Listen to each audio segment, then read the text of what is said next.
All right, so my name is Panos. I'm going to be talking today about Linux for network engineers and give you some pointers on how to get started.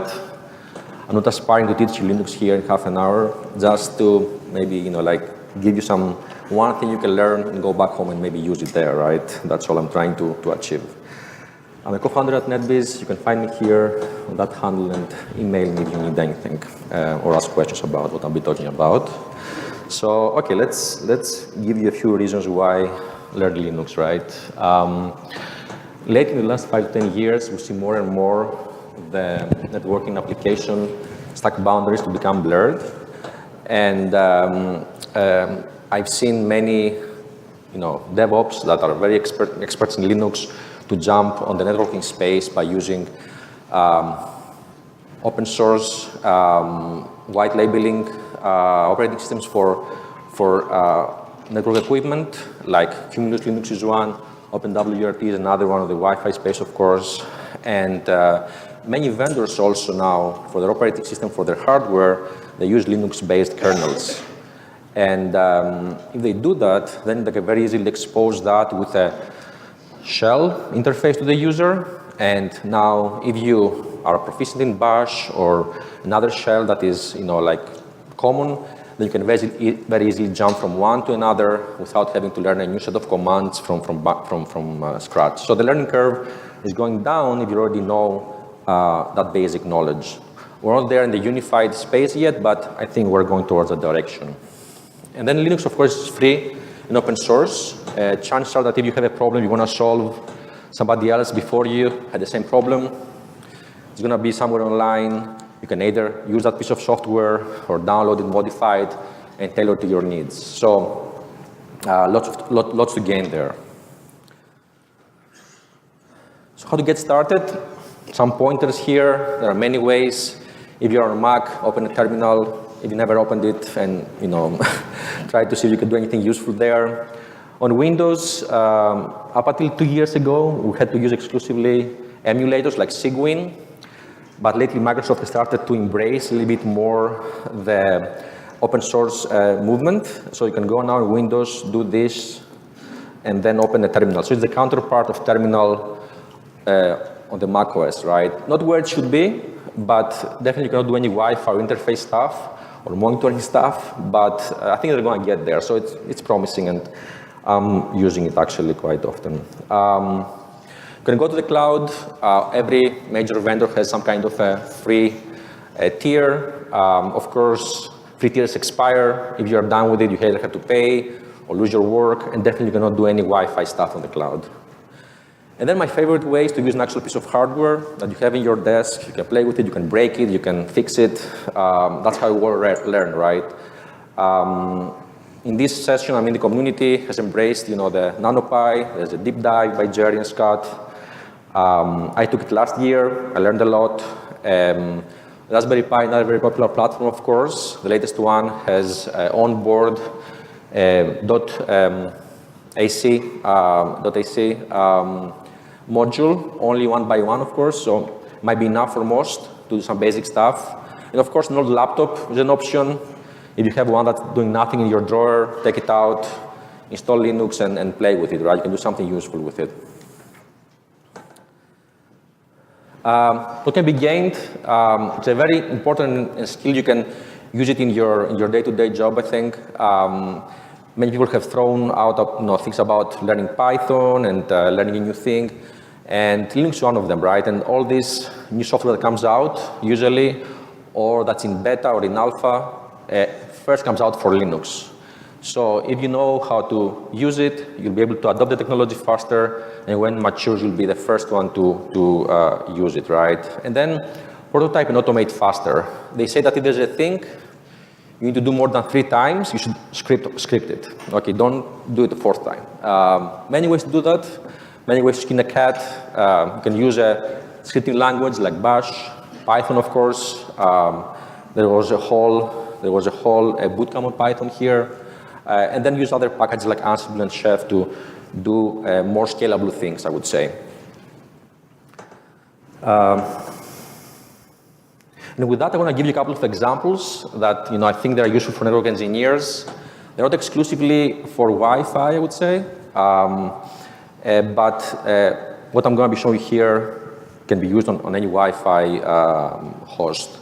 For more Wi-Fi specific stuff, I recommend a deep dive that they are doing packet capturing with Kismet, Horst, or even packet injection with Scapy there.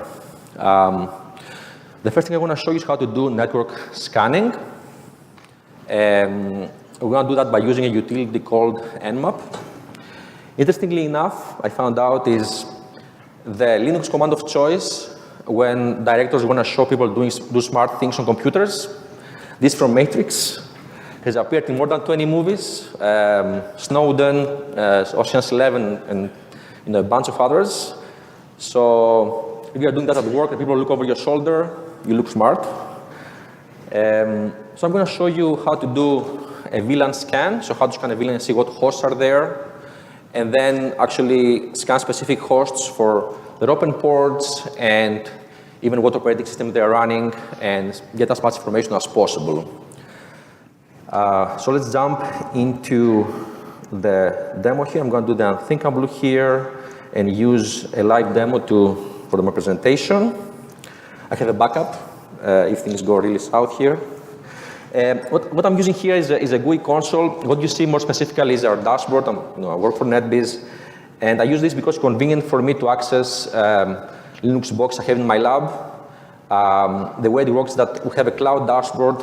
The box connect there. I connect to the cloud dashboard. I can get direct access there, right? So, of course, you can do it with reverse VPN and other ways, but for me, that's the most convenient way to do it because I have actually multiple hosts on the same dashboard. With a click, I can access their console without having to scramble around too much. So, first thing first, how to install a utility. Now, I'm talking about here about Debian-based Linux. It's a flavor of Linux, very popular. And to install software here, you use what they call the advanced packaging tool. It's another utility. The command you use is apt-get install, and then you type the package you want to use, you want to install. Then this utility finds if that package is available in repositories, downloads it, installs it for you. Here it's already installed, so I don't have to do anything. But if you do it yourself, you have to answer a couple of prompts and then have the package ready on your Linux host. How do you scan now this VLAN? It's very simple. I'm going to do a ping sweep, as we call it. So I'm going to just do a simple and very quick inventory ping of the VLAN. I'm going to type here the VLAN 024. And it's going to take around 5 seconds to scan 256 IPs, right? So it found 13 hosts.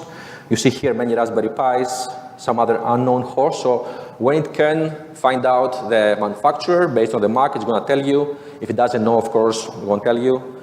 And then let's say you found here a host that wasn't supposed to be there. You can use it as an inventory view, so you can create an inventory of your hosts that's supposed to be there in your network. Let's say you see something that is, shouldn't be there, and you want to get more information around it. With Nmap, you can go and do that. I can scan this host more targeted, and I can even add the -O option, stands for operating system, to try to figure out what is this host running. It's going to take around another 5 seconds here, and it's giving me what ports are open. For SSH, I see here 22, port 25 for SMTP and RPC bind, and then what Linux kernel is running. And that's more of an educated guess than like a straight answer. Nmap tries to, based on different queries it does, to kind of guess what operating system it is, or what version it is. Sometimes it succeeds, sometimes it doesn't. But it can be a starting point if you're trying again to figure out what's going on with an unknown hosts. And with the advanced option, the -A option, it's going to try to do even more, right? Try to get information like SSH, key signatures, and other things, as you can see here. So on top of everything else that already did. So I see here the SSH host key signature and other things. So a very basic utility, but has many capabilities, I would say. They call it the Swiss Army knife of network engineers. You can do more advanced things like IP spoofing, MAC spoofing, for good or bad reasons, purposes. So I think it's a very basic command to know and master if you want to do some, things on networking troubleshooting VLAN space. That was the first thing, and the second thing I want to show you today is how to really do something, I would say, productive in terms of automating something on Linux. So this is kind of I would say, most basic example I could think of that is simple enough, I think, and also gives some value, right? So the goal here is to run an hourly test on the Linux box and log the results in a file. I'm sure you are the IT support of your extended family, or even for your own sake, right? At home, you have a Raspberry Pi laying in the drawer, doing nothing, collecting dust. You can write 6 lines of code I'm going to show you here and monitor your bandwidth, in a sense, and hold your ISP accountable when you call support. Good luck with that. We're going to use 4 things here. The first one is we're going to write a bash script in the bash shell language. And then, since we're going to run this forever, so we want to run this speed test forever, we're going to use a loop, as we call it, right? We're going to log the results, the outputs of the speed test in a log file, in a CSV format, so that we're able now to parse it and then maybe plot them on a spreadsheet or put them in a log server for further processing. Now I'm going to start by giving you here the pseudocode, right? If you can understand this, there is no reason you cannot understand what I'm gonna write now on the actual bash script in a minute, right? So you're going to loop forever, run a speed test, log the results in the file, wait for an hour, and then do it again and again, forever. So let's try to do that here. Okay, so first of all, the command we're gonna need is a speed test command. If you search again for speed test commands for Linux, you're gonna find that there's a package called speedtest.cli. You install it like this, and then you can run it, of course, like this, right? So that does pretty much what you do on the browser. Queries for servers, UCLA servers. Here it found one sponsored by Sonic. It tells me where it is, how far it is, what's the latency, and now it's giving me 61 down and probably another 60 up. I'm paying for 50. I'm happy. That's pretty symmetric, actually. Okay, good. So now, of course, this is manual, right? The same way you go on your browser, you hit go, and you get the number for up and down. The same thing is here, and you cannot keep running this like manually once an hour, right? So let's write our script now and do this thing forever. So I'm gonna open the file. I'm gonna use an editor. I use Emacs. There are other editors out there, VI, Nano, so on and so forth. So it's gonna be really like 6 lines of code, right? So simple. You can copy and paste it from our blog if you want to, but you start with this, what they call like a shebang. This tells pretty much that the following code is going to be bash code, right? With the bash, that confronts with the bash scripting language. So we said we need a loop. So there are many ways to write a loop. One of the simple ones to write a while loop, as we call it. So the while loop takes a condition. And when the condition is true, it executes whatever is included in the while loop. In this case, we're going to run this forever. So we're going to say while true. So run forever. True is always true.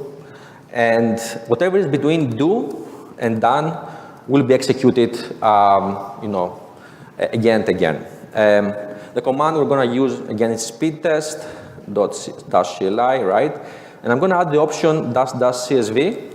So that the output is in CSV format, so now I can go again and be able to parse it more easily than having this output I just showed you earlier. And I'm going to redirect the output with this greater command here, which appends outputs in the existing file. So I'm going to use this file, let's say speedtest.log, And then, very important, make sure you add a sleep of an hour, because if you don't, then as soon as one command ends, next one will start, and you keep running speed tests, you're going to kill your network. So don't do that. I've done it a few times. So I learned my lesson. So that's it. 1, 2, 3, 4, 5, 6 lines, right? There's one empty line. I can also add, if I want, maybe some messages here, like speed test running, okay, and maybe when I'm done, so echo just prints whatever is here on the screen, right? And I'm done. So I'll save my file. I exit. Now, how do I execute this?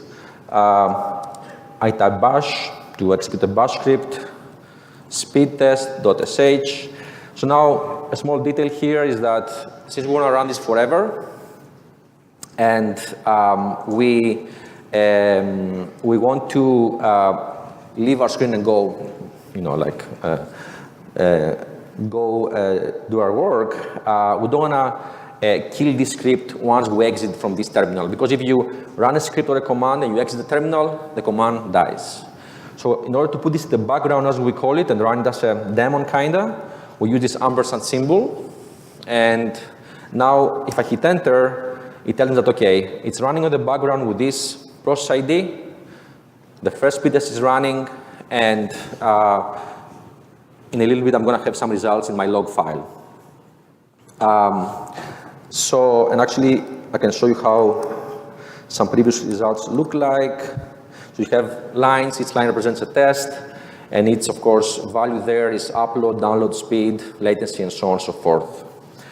So I call this an MVP, meaning that it's the minimum, I would say, viable program, in the sense that it's simple enough for me and does something useful. I could do something simpler, like just show you how to print like a hello world on the screen, but that's not useful, right?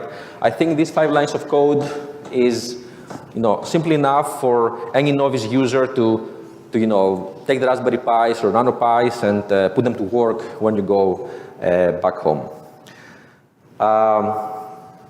So now imagine having to do that. Okay, for one location, let's say at home is fine.